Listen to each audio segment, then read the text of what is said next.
Moikka! Ajattelin kuvata tässä nopeasti yhden lyhyen videon siitä, että kun meillä on nyt niitä maasta käsin työskentelyn workshoppeja, meillähän on myös viikkotunnit, missä on 2 kertaa viikossa on maasta käsin työskentelyä klassista hevosten kanssa, ja sitten nyt on niitä workshoppeja, joita on siis yhteensä 5 tälle syksylle. Ja ne on siis tosiaan myös etänä mahdollista ja sinne oli runsaslukuisesti tullut ihmisiä, mikä musta on ihan mukavaa. Osa sitten katsoo ne tallenteet, osa on siellä Zoomissa liveenä ja osa katsoo tallenteet, mutta mä oon tosi otettu, että teitä on näin paljon. Ja ajattelin nyt siis kuvata vähän, kertoa itsestäni, mikä mut sai lähtemään opiskelemaan klassista työskentelyä ja miten mä siihen niin päädyin. Ja nyt puhutaan ajasta jotakin suunnilleen sanotaan 12 vuotta sitten. Ja sillain. Mä toimin silloin hevoshierojana ja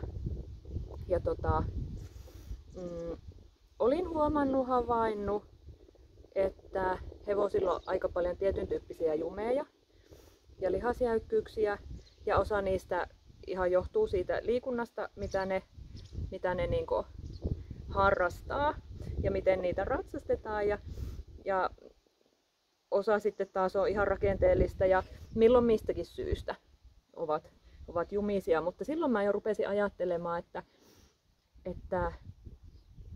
että kyllähän mä ratsuhevosten kanssa pääosin toimin itse. Että kyllähän niinku ratsastuksen pitäisi olla hevoselle sellainen tervehdyttävä asia. Ja rupesin hakemaan tietoa, miten mä pystyisin ratsastamaan hevosta terveeksi ja tekemään niinku asioita, että se ratsastus toimisi fysioterapiana tavallaan. Ja sitten siinä mulla oli monenlaista hevosta, oli ylläpidossa ja vuokrasin ja oli omia, ja sitten mulle tuli sellainen hevonen, joka piti niinku kouluttaa uudelleen, että se oli hyvin vaikea, tai mä koin sen vaikeana, jopa pelottavana toisinaan, ja se oli niinku sulkeutunut, hyvin sellainen sanotaan opitusti avuton. Ei vastannut apuihin ja sitten yhtäkkiä räjähti.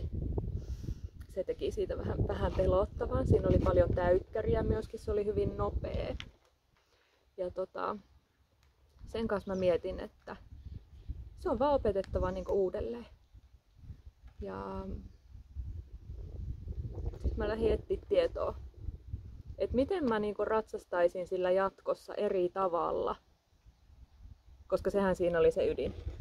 Että se pitää opettaa uudelleen ja sillä pitää ratsastaa eri tavalla sitten sillä uudella tavalla.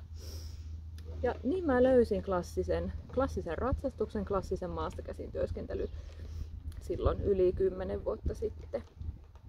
Ja lähdin opettamaan maasta käsin tätä hevosta niin kuin uudelleen. Uudenlaisille avuille, hyvin pehmeille avuille.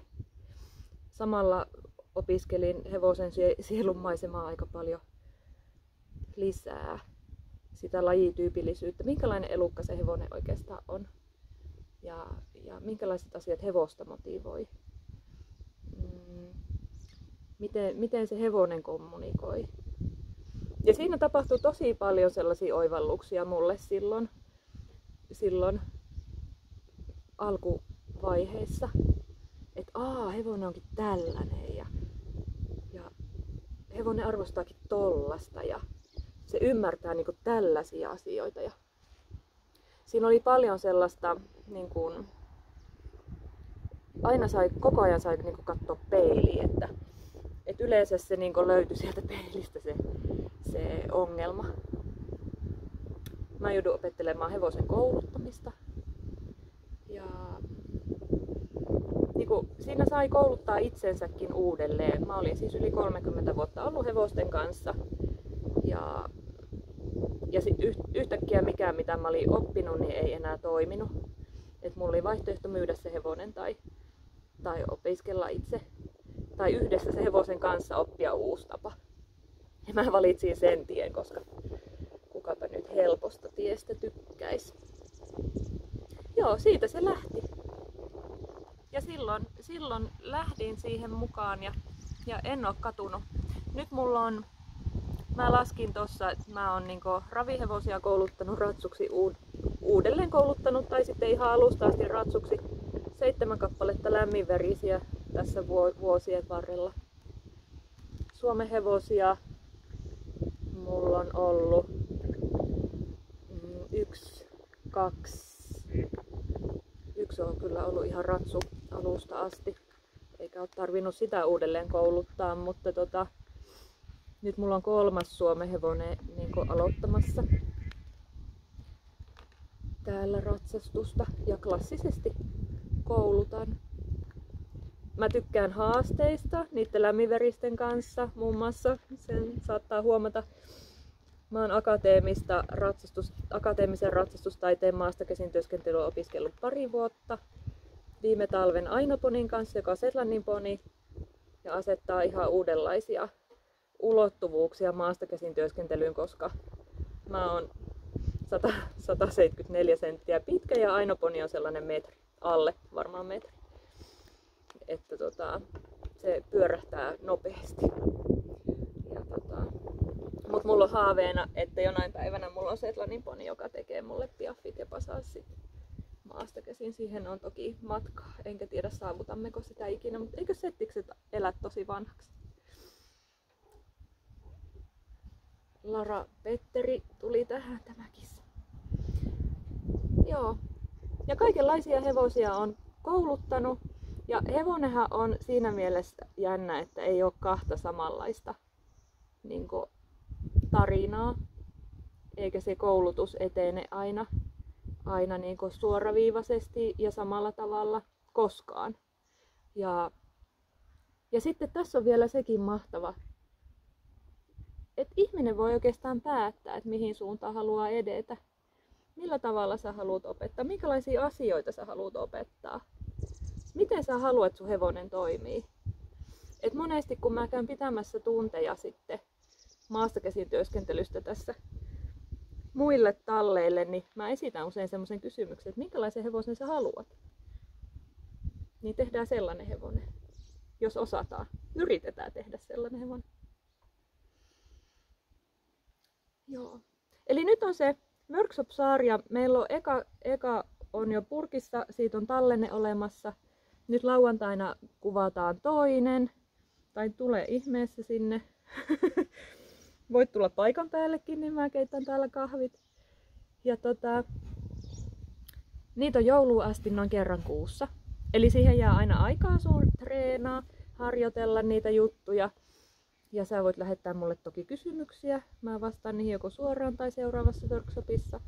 Ja jouluun mennessä ollaan päästy teoriassa ainakin sivuttaisliikkeisiin. Ja ei välttämättä käytännössä, mutta voi olla, että käytännössäkin on päästy sinne. Jokaisen käy niinku omaa tahtiaan, hevosensa tahtia. Sanotaan paremminkin niin. Joo. Tuleppa mukaan. Se on kivaa, koukuttavaa hommaa. Se on sellaista vähän niin kuin pilatesta hevoselle tai ehkä joogaa, koska siinä tulee myös se psyykkinen aspekti. Ja se kyllä tehdään, ihan oikeasti tehdään asioita, ei vaan hengailla, mutta että ne tapahtuu rauhallisessa mielentilassa, rennossa mielentilassa, koska se on kytköksissä siihen hevosen fysiikkaan. Hevosella on kauhean vahva se keho-mieli-yhteys, eli sen kehossa näkyy heti asiat, mitä sen mielessä tapahtuu, varsinkin jos se jännittyy. Niin sitä koitetaan tietenkin välttää, mutta kyllä ihan oikeastikin harjoitellaan. Nyt kissa kaataa mun kameran. Minäpä lopetan, mutta tule ihmeessä mukaan. Moi!